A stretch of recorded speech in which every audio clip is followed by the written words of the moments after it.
Hello Internet, it's me Josh, the Aging Gamer. So, last year everyone was wondering what the Pokemon Company had in store for us Nintendo Switch and Pokemon fans. They then revealed Pokemon Let's Go Pikachu and Eevee. It wasn't quite what everyone expected, but the developer did promise that next year would have the release of a core Pokemon title. Well, the time has now come. The Pokemon Company has revealed Pokemon Sword and Pokemon Shield.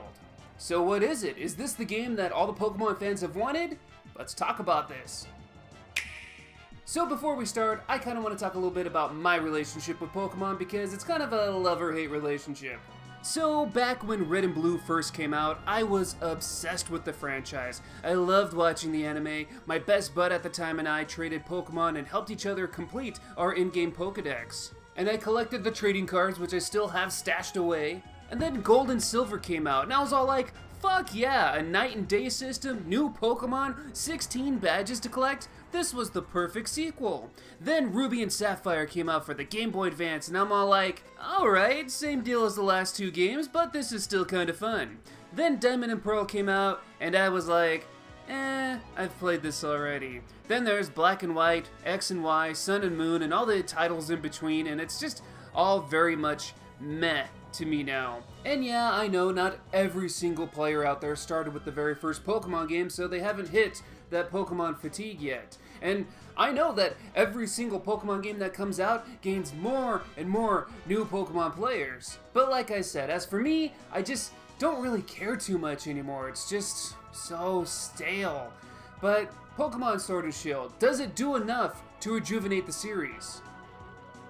Well, let's take a look at the trailer. The game looks, well, pretty much how I expected. Some internet people seem to be disappointed with the graphics, but for something like Pokemon, I don't know what else you could want. It's that signature Pokemon style with some highly detailed and colorful backgrounds. It looks great.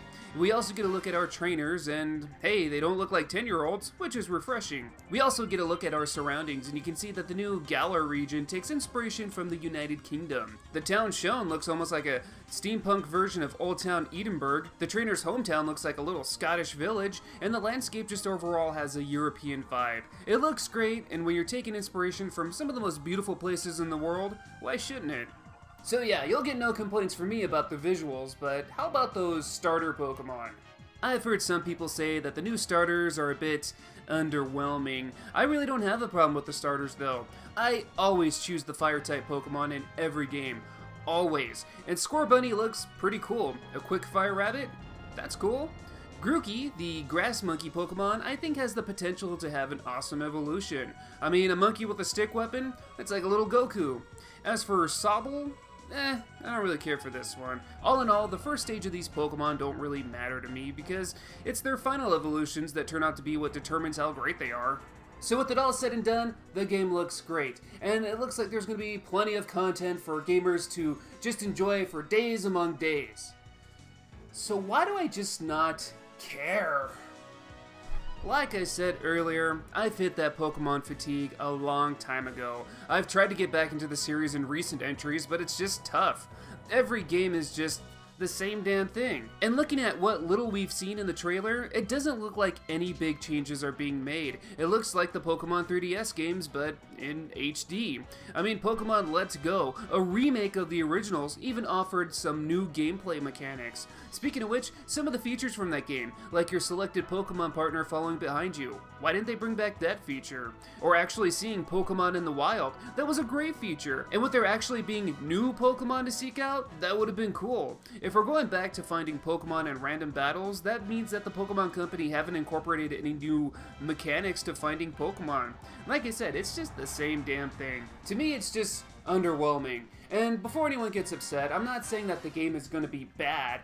I'm just saying if you've played any of the other games in the series, this one's just going to be stale. It's probably just going to be a new game with very little new stuff added and just a new roster. It's kind of like a WWE 2K game. As to what changes I would like to see, well, going back to finding Pokemon in random encounters, I would have liked to see them bring back the roaming Pokemon feature from Pokemon Let's Go. They could have brought it back and improve it. Maybe certain Pokemon you'd have to sneak up on or else they'd run away. Bring back headbutting trees or rock smashing rocks to find certain Pokemon. Bring back the night and day system. Take a page from Pokemon Go and add in weather effects and what Pokemon come out then. Have a new trap mechanic where you have to set up traps to encounter specific Pokemon. If they had that feature of your Pokemon partner following you around, maybe having a certain Pokemon type out would attract other Pokemon types to appear more often. I don't know, just something different. Catching Pokemon is one thing, but finding them should be just as rewarding. As for other new changes to the game, why get stuck with a default trainer? Why can't we just design our own avatar? We should be able to choose body type, height, age, skin color, and all that by now. Pokemon is being played by people all over the freaking world, and I think we should be able to reflect the in-game trainer to look like ourselves. The fact that we can't yet is just archaic. Also, this game better have some new story elements. The whole saving the world from some Pokemon terrorist plot has been very played out now. Hopefully they think outside the box and deliver something new.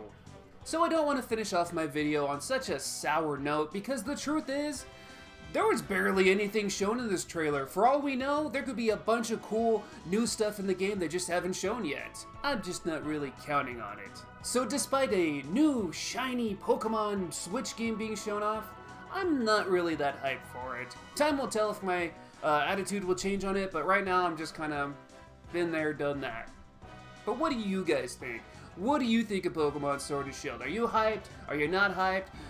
What do you guys think? Let me know in the comments below. I thank you guys for watching, and until next time, I'll see you all later. Where can you catch all 150 Pokemon? On your Game Boy, that's where. Pokemon for Game Boy is here. With both packs, you can catch them all. Games and systems sold separately.